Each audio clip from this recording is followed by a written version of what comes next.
Nah, I appreciate you having me on, man. I Yes, sir. ultimately wanted to connect with you for people that don't know. I played at Florida State.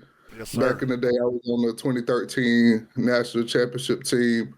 So, my guy Noah brought me on today, man, and I wanted to bring you on, talk about your story. I know you do a lot of creative content for your Oh yeah. fans, but I have a platform, called Trials of Trying, where I have people come on and talk about how they've been able to overcome adversity. Yep. So I wanted to, ultimately do that with you.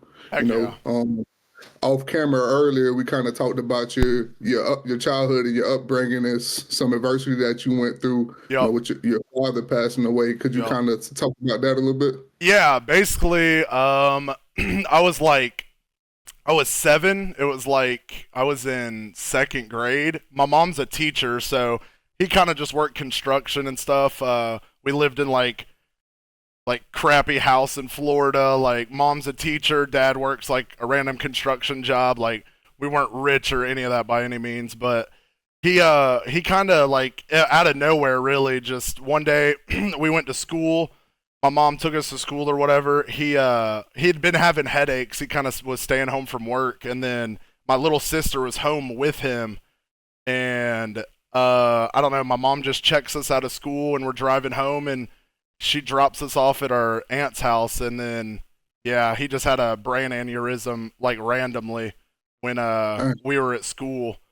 So yeah, and he passed away, and then kind of just from there, like I don't know. That's kind of where I got all the FSU stuff from. Like he was the biggest FSU fan ever, so felt like it was only right to keep carrying that on, keep repping the Yeah. Knowles. So that's how I became a FSU fan. And but I mean, yeah, freaking, it was crazy. We kind of it was like a year had went by. We're still living in Florida, like kind of crappy house, middle of nowhere. It's a super small town called Christmas, Florida. If anybody knows where that's at, it's like middle of nowhere, like kind of outside of Orlando.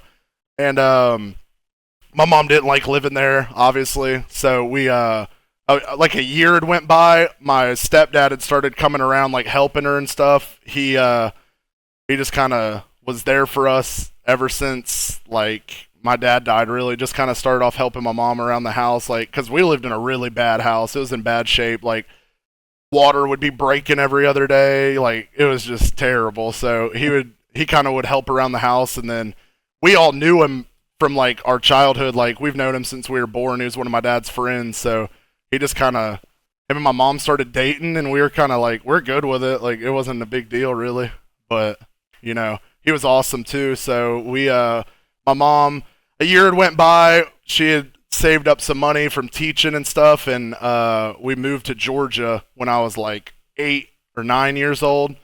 So then we moved to Georgia. I never even played sports. I didn't even play sports till I was like 10 years old. So we moved to Georgia, just started playing baseball. Didn't really get into football until I was in seventh grade. We had moved around a little bit, like renting houses and stuff. And then, yeah, like seventh grade, we moved to a school. I started playing football, like middle school football, and yeah, I mean, that's how I became a football kid. Okay, I wanna get into that because I knew about your sports journey, and I wanted to kind of Yeah, figure out how you went from playing sports and you were a good athlete to now being a content creator and a guy that's big in the gaming world. How did that yeah. transition take place? So another crazy part of my life, like, I just started. I played football all through like middle school and high school, but it was kind of always like at first it was like my main sport, and I was like, oh, dude, I'm about to go to FSU. Like, I'm about to be the next freaking I don't even know the next freaking Derek Mitchell Jr. He was the goat. I actually loved him when I was younger. He used to. I don't know. You know who I'm talking about? The D lineman at FSU in like I think it was 2015. I think that's his name, Derek Mitchell Jr. I think that's his name. Yeah, you missed, yeah, Yeah, yeah. yeah. I used to send him my film when I was like 15. I was like a freshman in high school, and I would Mhm. just add all the FSU players on Snapchat because I just thought it was cool.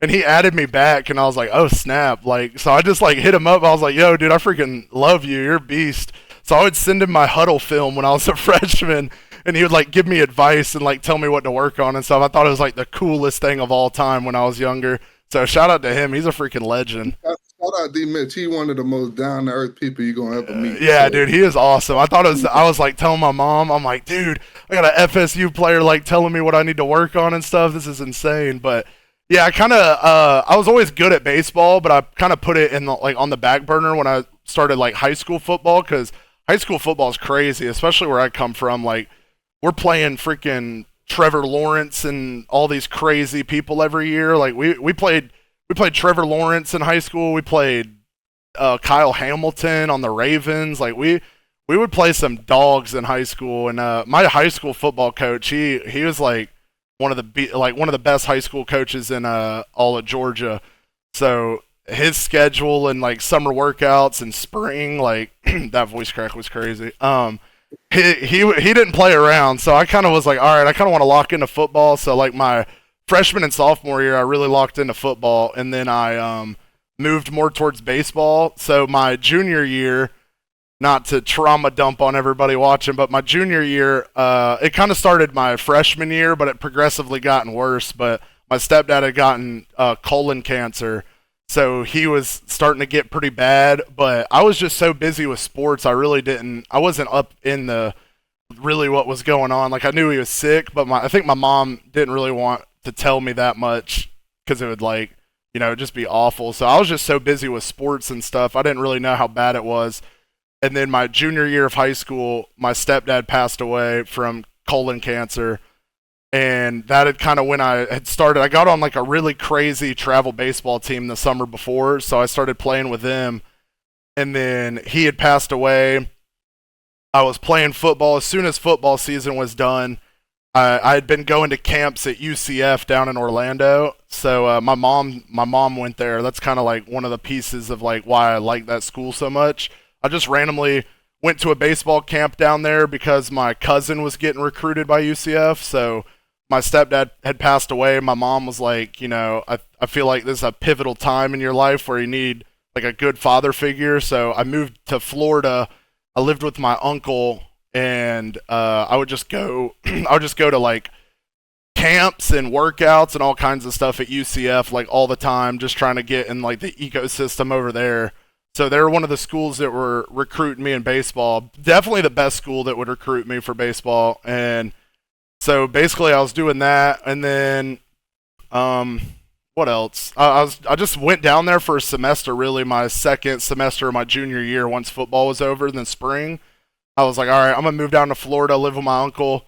Started playing baseball down there. And yeah, just getting recruited by UCF. A lot of like JUCOs down in Florida. Like JUCO baseball in Florida is crazy. So even just going to a JUCO down there is like insane. So I was doing that, and then I, being a dumb kid, thought it would be a great idea to, I want to move back to Georgia.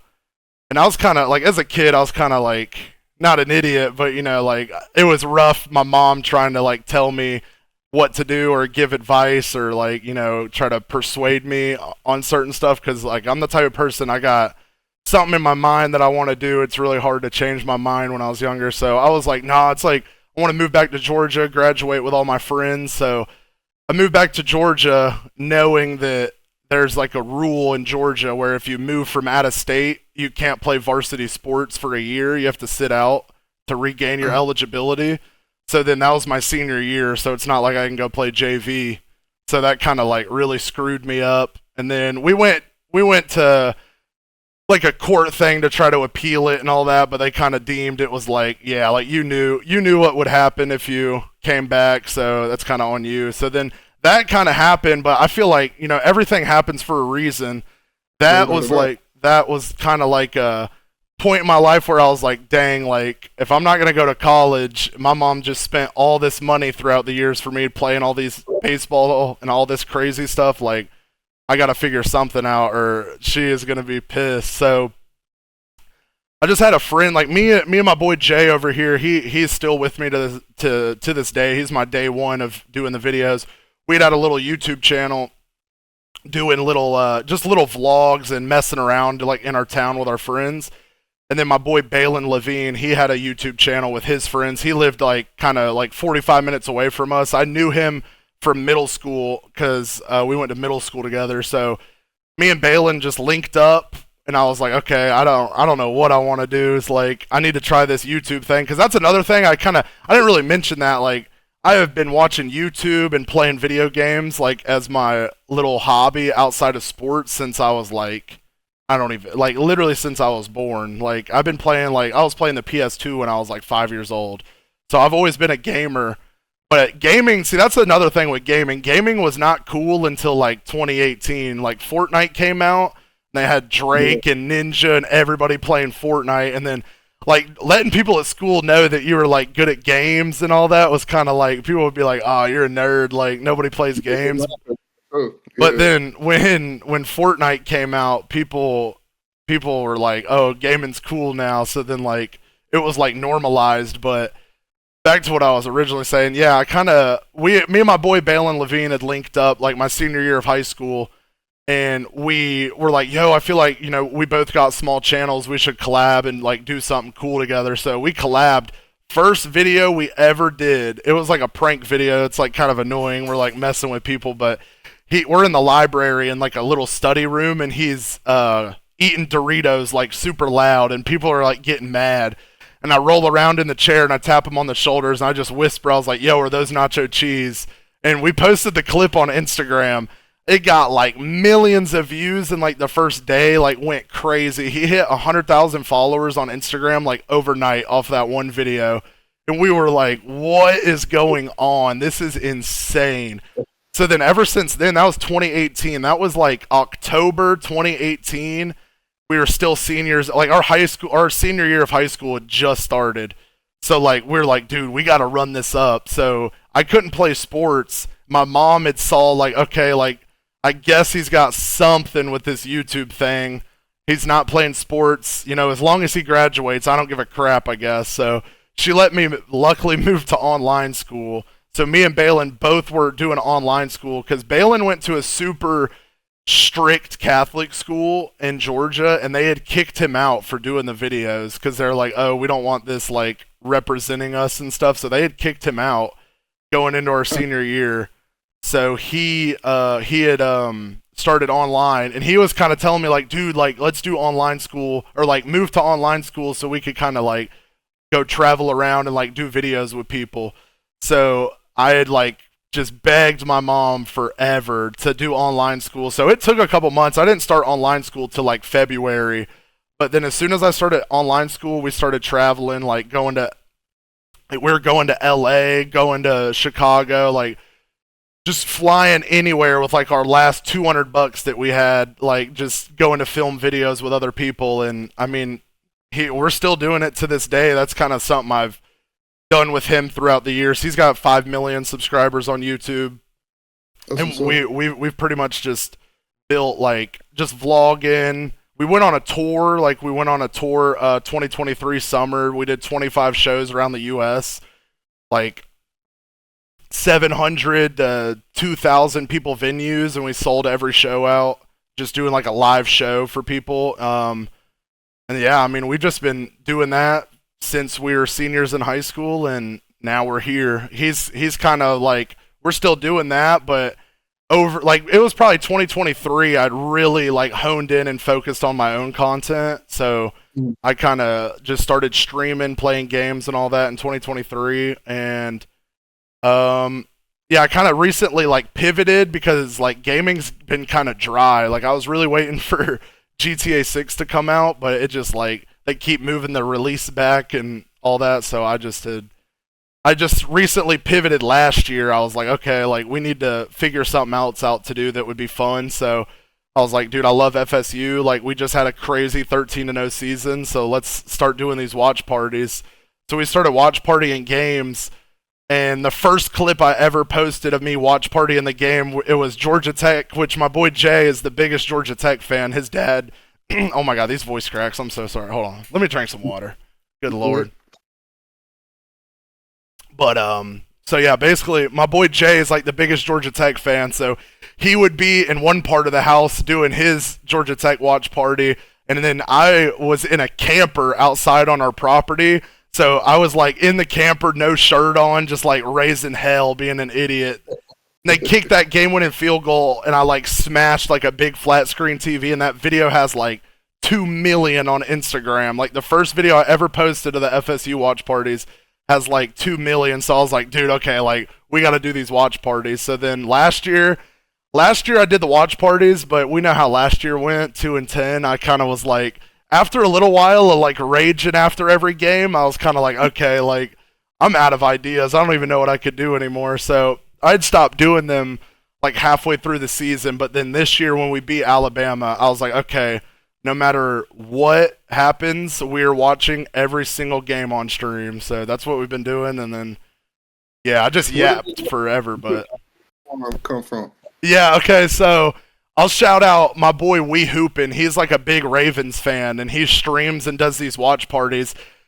And he's somebody that I talked to and was like, dude, you should just do the FSU watch parties. Like, I feel like it could be good. Like, he's like the biggest watch party person for like Twitch, like for like NFL and the Ravens. So then I was like, okay, I'm gonna do Florida State. And he had started the trend of doing the shoulder pads and the pants and all that. Okay. So I was like, okay, like I'm stealing that from you. And he's like, dude, go for it. Like there's enough for everybody. So we did this year because last year I was just watching the games. Like I'd throw my Dalvin Cook jersey on and watch the game. But this year I was like, okay, we got to turn it up a notch. Like let's throw on a full uniform, get pads and everything. So we started doing that, and I feel like that's been the key to the clips this year is like people are like, dude, what in the world is this kid doing? He's got a full uniform on, just going crazy.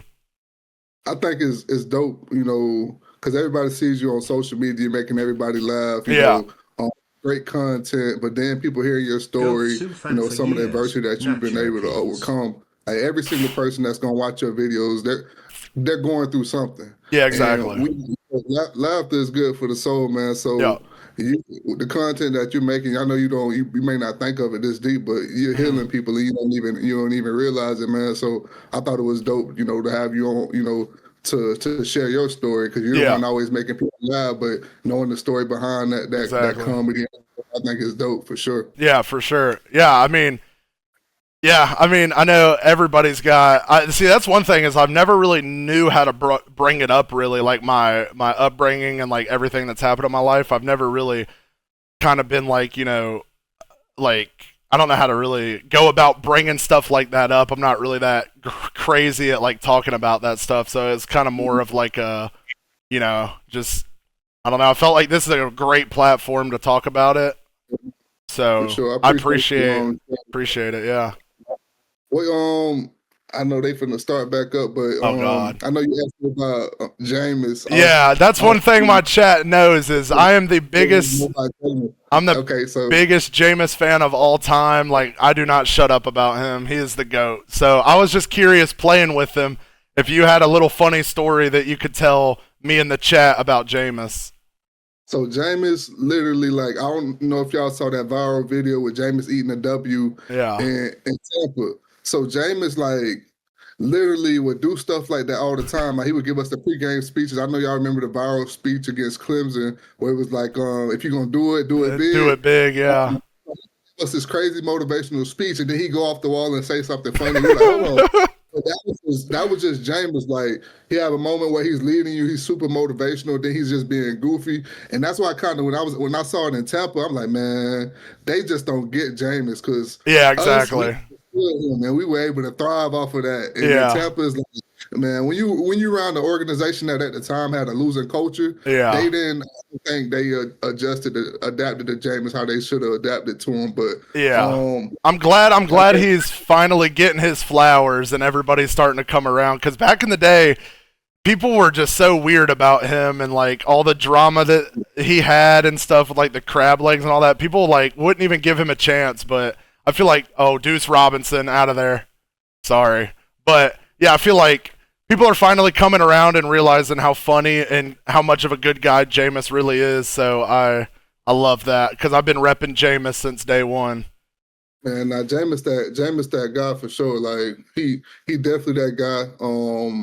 Down to earth, true leader, man. Yeah. And it's successful as he is, he's not the type of person to like. You have a lot of athletes that get a bad rep for feeling like they're better than other people. So Jameis, after he won the Heisman Trophy, he was going around the locker room letting everybody pass it around. That's from awesome. People that were starting to people that were just walk-ons. Like, man, I don't get this without y'all. This is y'all's trophy as well. That's awesome. So Jameis is that type of dude, for sure, man. But yeah, you got a lot of Jameis stories that are like that. Yeah. And like you said, I'm happy that, he's finally starting to get the love that he deserves, because I felt like the media was trying to paint his, character in a different light, and now they're embracing it. Exactly. So I'm glad that. Yeah, I would fight for my life in group chats and versus my friends, and I remember my social studies teacher when I was a freshman. I got in a full blown argument with him about about Jameis, and he's like, "Oh, he's just a punk." All this, I'm like, dude,